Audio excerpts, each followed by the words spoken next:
Pokiaľ mám niečo povedať o histórii fotoklubu Gamma, tak v prvom rade musím spomenúť zakladajúceho člena, a to Tomáša Piseckého, ktorý v roku 1967 ešte za, by som povedal, hlbokej totality dal dohromady 5 chalanov, ktorí mali ako konička fotografiu a vytvoril fotoskupinu Gamma v Žiline pri vtedajšom Zväze mládeže.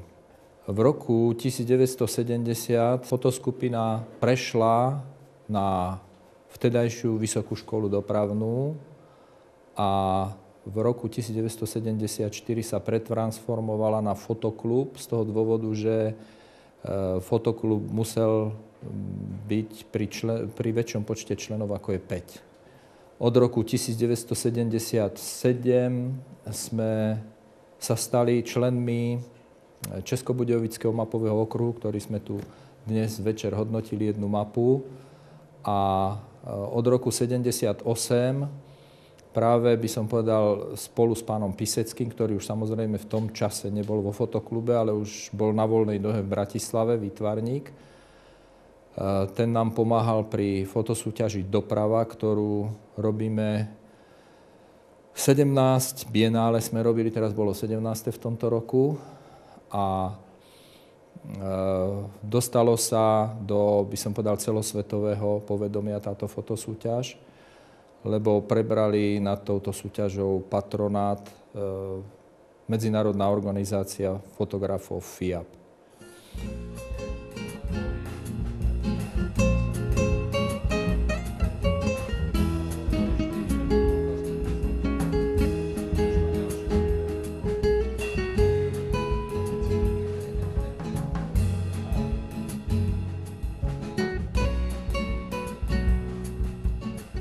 Mapa, ktorá dôjde, sa na fotoklube hodnotí. Hodnotí sa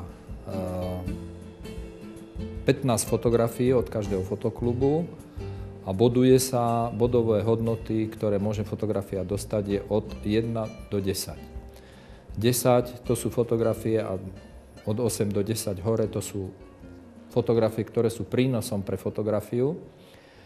Čiže tí bývajú veľmi málo takto vysoko hodnotené fotografie.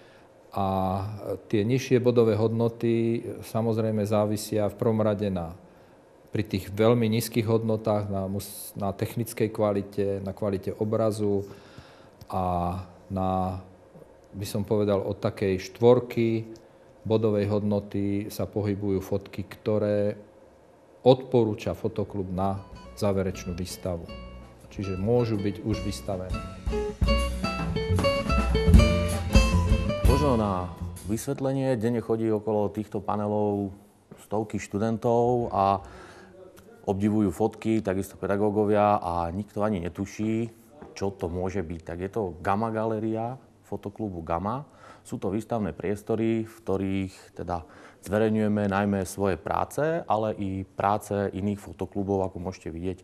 Máme tu viacej výstav do roka. Jednou z nich je vlastne Českobudějovický mapový okruh. Takže sú tu vystavené práce vlastne všetkých fotoklubov zaangažovaných v tomto mapovom okruhu. My stojíme akurát pri tých našich fotkách, takže môžete vidieť úspešne označené alebo úspešne hodnotené fotky nášho fotoklubu.